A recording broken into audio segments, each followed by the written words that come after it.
Hey everybody, this is herculespetix, founder, curator, docent, and gift shop employee of the herculespetix Academy of Comic Book Studies. Today we're going to be looking at Secrets of Haunted House number 10 from 1978, published by DC Comic, one of their many mystery comics that were very popular from the late 60s up till probably the late 70s, and they kind of petered out, even though they ran into the 80s. But this is definitely on the wane. They had seen their glory days in the earlier 70s. Guys like Bernie Wrightson were drawing for him. There's all these great artists. But there's still some good stuff in this, and I'm basically showing off this comic. It's nostalgia.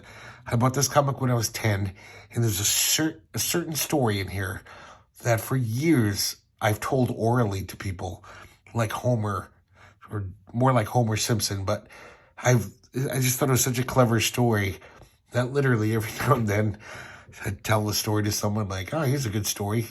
But start off with a beautiful Mike Kaluta cover, not atypical of this era. Mike Kaluta drew the vast majority, I think, of all of these comics. House of Secrets, House of Mystery, everything. They just got Mike Kaluta to do the covers, which is very smart because Mike Kaluta always pulled off a great cover. These comics also would have like a introductory page. Usually basically a pinup, but it would be the horror host, in this case Eve.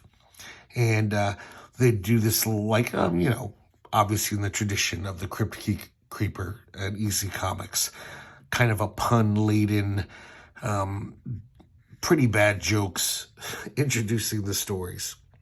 This one's drawn by Romeo Tangal, a longtime DC inker, obviously also pencil too, but I think most of his penciling was just in the mystery books, maybe some war books, but they didn't really let him pencil the big guns. But of course, he's famous for his long-run inking George Perez on New Teen Titans, which I'm not a fan of. This is interesting. All the Eves, God, I mean, look how blatant that is. That is totally the old witch from EC. I think that's Bernie Wrightson. They, whenever Eve pops up in the story, it's the same drawing, like a photostat. So it's definitely not this artist who drew the comic. We'll see Eve pop up again.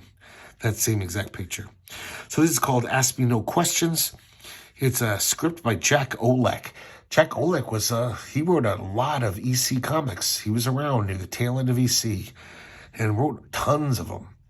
And of course, when EC went out of business, he wrote kind of mystery, toned down horror comics for Marvel. And then he went over to DC. And I was looking at his list on Grand Comic Database. This guy wrote 20 stories a year for DC, mostly for the mystery titles, but also some war stories and random things here and there. Amazingly prolific. He just cranked them out. Probably working for EC was a good school for him. You know how to make these little short stories with a twist.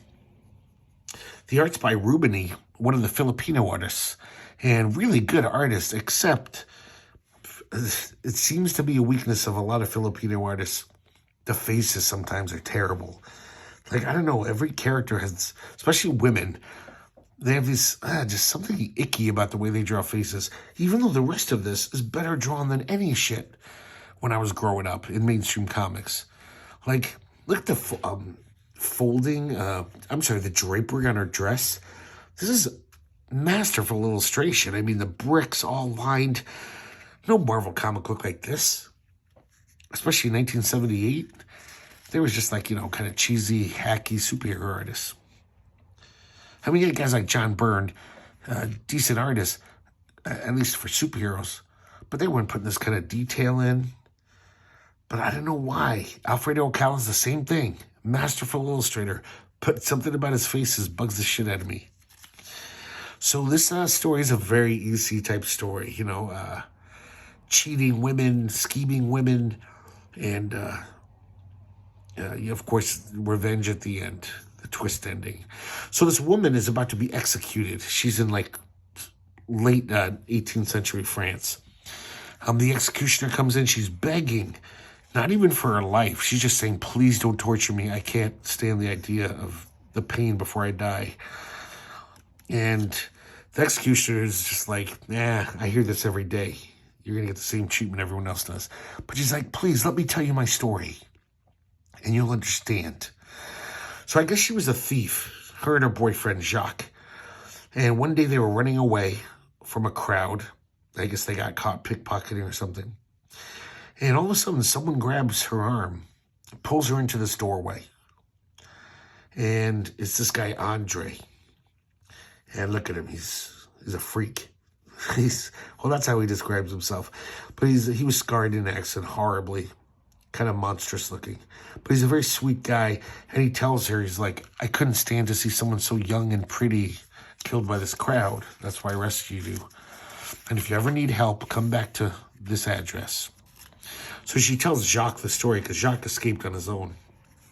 And he's like, hey, this guy could be a soft touch. Maybe you should cultivate something with him. And she's like, no, I don't want to hang out with that guy. He's disgusting.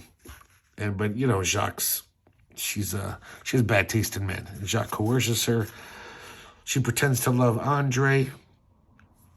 And he won't tell her what he does for a living. Like once a week, he goes into the city, comes back after a few days with tons of jewels for her and jewelry. So he's making good money somehow. And he won't tell her. She begs him. She's like, you shouldn't keep secrets from your wife. How do you make your money? Really, she just wants to find out, where, if he has gold stored so her and Jacques can steal it. Once again, I hope you guys are noticing. This is really nice art.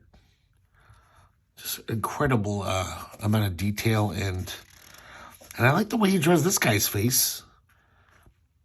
But something about the way this woman, the way he draws her face, some panels is just like, ew. Like there.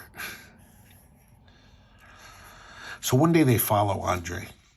They want to find out where he's hiding his gold, if he does have any gold. And of course she wants to do this because she's sick of being with him. She's really repulsed by him.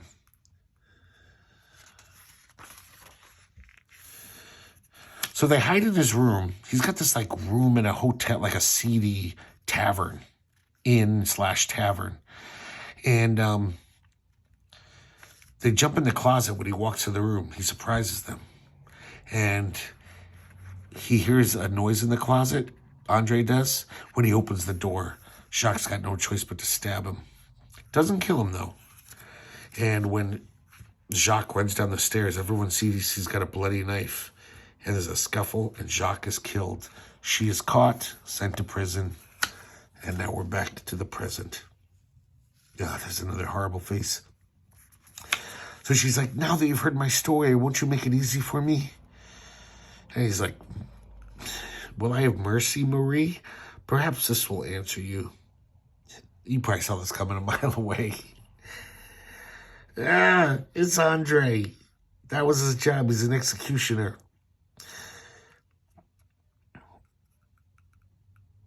But now, will I be merciful, Marie? What do you think? So that's pretty harsh. Like, talk about cuckoldry. He's, he never even realized how much she loathed him. But she's laying it all out for him. Just almost every panel, she's like, I couldn't get away from his disgusting touch. So he had to hear that all. And now he's going to get revenge. Okay, guys, this is the story that I loved as a kid. It's called Hell of a Place. Script by Richard Morrissey, a fan writer. He did a lot of fanzines in the 70s. And didn't do much pro work. But art by Michael Golden. That's why I bought this comic in the first place. When I was a little kid, I bought everything Michael Golden did. And some of it was crap. But this is not. Also, lettering by Ben Oda, longtime EC letter. He did all the lettering at EC. So we have a little introductory panel. Once again, we see that Wrightson drawing. They're using it again. So we see this guy named Ed. Pretty successful businessman, but then he loses his fortune, loses his family. He kind of becomes a bum, and he's hanging out with this guy named Jack. And Jack kind of takes him in, shows him the rules of the road. Really nice guy. And, but then Jack dies one day. Ed's pretty bummed. So Ed, of course, like in many thousands of stories before, says, oh man, what would I do for another chance? I'd sell my soul for another chance. And of course, the devil pops up. This is really early Michael Golden, as you could tell. In fact, I think this is an inventory story. Because by 78, Michael Golden was mostly drawing better than this. This has got a lot of good things in it. But some of the panels are a little off, you know, the faces. But look at that devil. That's amazing. Just the way he draws the flames are so just beautiful, designy flames. That's a really nice panel. So typical thing, you know, sells his soul to the devil. He's got 10 years to enjoy it. And then the devil's going to come and collect. And no negotiating. He says, anything within my power. So he gives him, like, he starts off, he says, give me $20,000 worth of silver. And he builds that into a $100 million empire. And things are going great. He's loving it. But one day, he feels pretty bad. He really misses Jack. He says, I don't suppose you could bring Jack back, could you? And the devil says, that's impossible for me. He's in my domain, and I have no power to restore him to the mortal realm. That's beyond my my powers. So he says, well, could I visit Jack? Could you take me down there to hell? He's like, well, that's not unprecedented. Like Dante, I guess, you know. So he takes him down to hell, and he meets Jack. He sees Jack. And look at these crazy demons Michael Golden draws. Just really interesting design work on these weird demons. And, of course, Jack is like, oh, man, Ed, it's horrible down here. The flames, they don't burn anything, but they feel like they did. It hurts so much. And Ed says, what did Jack do to deserve this? And Jack wasn't even a bad guy, but he did sin. He did some petty thievery. So, you know, technically he belongs in hell. And he probably didn't accept Jesus Christ as his personal savior. So Ed says he's suffered enough. I order you to stop torturing him. And the devil's like, this is ridiculous. And he said, oh, Ed says, but it's not beyond your power. I know you can't bring him back to the mortal plane, but you're allowed to turn down the punishment, which I thought was brilliant. I don't know if anyone's ever had this idea where you sell your soul to the devil and you could do crazy stuff like this. So not only does the devil have to turn down the flames on him and stop torturing him, he gets a mansion, a beautiful mansion in the middle of hell with new clothes and anything he could desire. Because Ed is in charge of the devil for, a few more years. Of course, the devil is just pissed off. He's like, oh, son of a bitch. I've never wanted to collect a soul as bad as you. So then Jack tells him, like, oh, all these other guys I knew when we were hobos, they're pretty good guys, and they're suffering. And so Ed orders Satan to make all of hell, like, nice. And he says, you don't have to build mansions for everyone, but some nice high-rise apartments. Stop the torturing. It'll be like a big party all the time.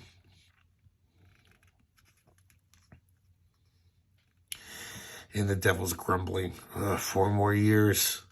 Did you see Hitler in the background? Which I don't like the idea of Hitler not being tortured. He should have made some exceptions, Jack. Or Ed. He should have said, yeah, here's some people still I want you to torture for all time.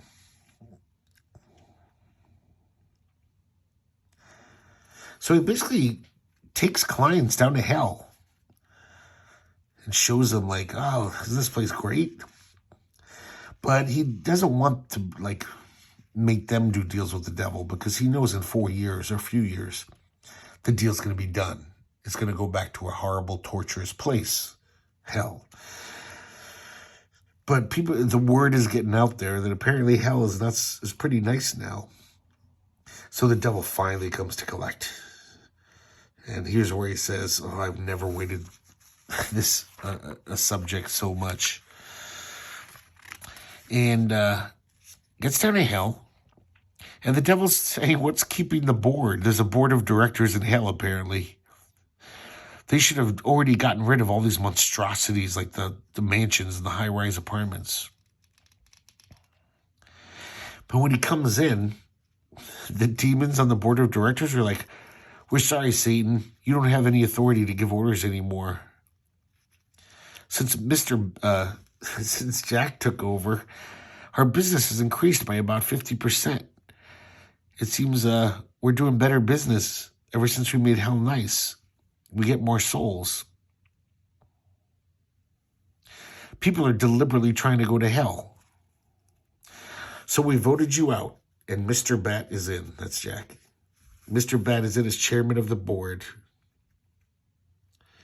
Don't just stand there, Satan. Get Mr. Griffin, that's Ed, get his soul back to Earth before they discover his absence.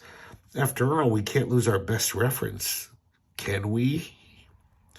It's really unfortunate that these beautiful demons, Jerry Serp, who's kind of like a long-term DC colorist, I don't think he ever did a good job. He was just a hack.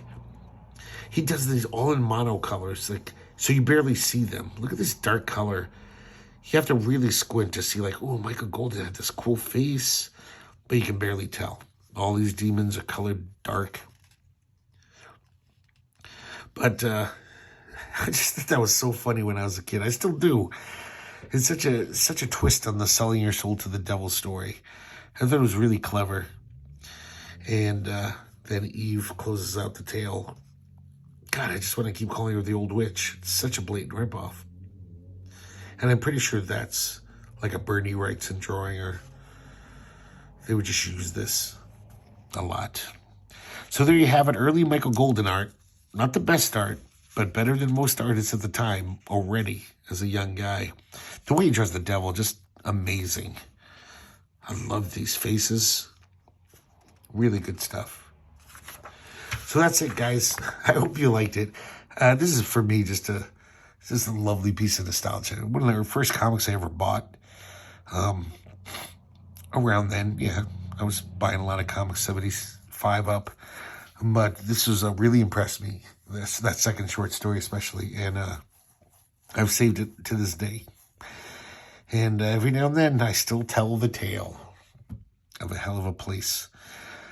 So I guess that's it for tonight's video. And hopefully I will see you soon here at the Herculespetix Academy of Comic Book Studies.